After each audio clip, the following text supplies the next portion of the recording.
अक्सर हम दूसरों से के संदर्भों के माध्यम से अपने अध्ययन को बढ़ाते हैं।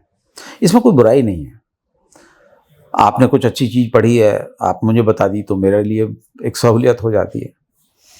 लेकिन यहाँ ऐसा हुआ कि किसी ने मुझे इस लेखक का नाम नहीं बताया था।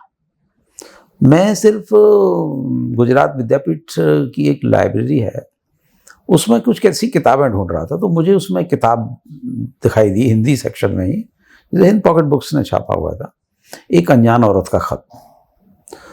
तो मुझे लगा कि एक खत है और ये किताब के रूप में है, तो ऐसा कौन-सा खत हो लिखा जा सकता है कि जिसकी शक्ल या इतना लंबा खत और फिर उसका नाम भी उसका स्टीफन ज़्विग लिखते थे तब।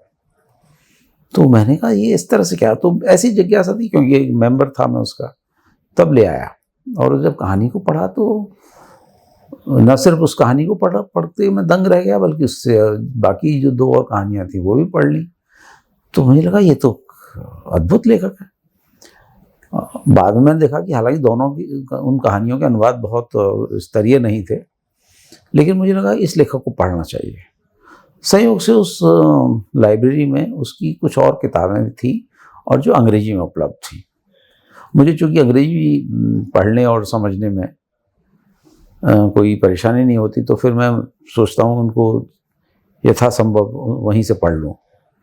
तो वहाँ जब उसकी आत्मकथा पढ़ी मैंने, तो हालाँकि उसका एक किस्सा दूसरा और है, क्योंकि वो उस किताब को वहाँ से मैं इश्यू नहीं करा सकता क्योंकि वो रेफ़रेंस सेक्शन में थी।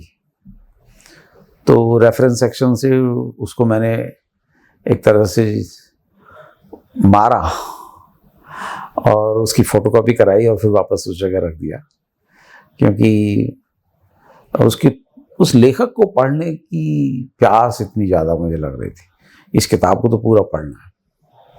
तो वो लेके आया मैंने, तो फिर मैंने उसको तुरंत ही 2 बार पढ़ा और 2 बार ही मैंने पूरी किताब रंग दी कि ये तो क्या, जैसे मुझे नहीं पता, वैसे तो ये शब्द धार्मिक ही है, रेवलेशन। तो उस किताब को पढ़ते हुए मुझे उस तरह का हो रहा कि लेखक कहीं अपनी बात नहीं कर रहा है, अपनी रचनाओं की बात नहीं कर रहा है, और फिर भी इतना कुछ दे रहा है और फिर भी उतना बांध के चल रहा है। अपने समय को कैसे पकड़ रहा है, अपने समकालीनों के प्रति कितना नतमस्तक होकर बात कर रहा है, कितनी शिद्दत से उनको याद कर रहा है, कितने उसके कलागत सरोकारों ने मुझे बहुत गहराई से पकड़ा।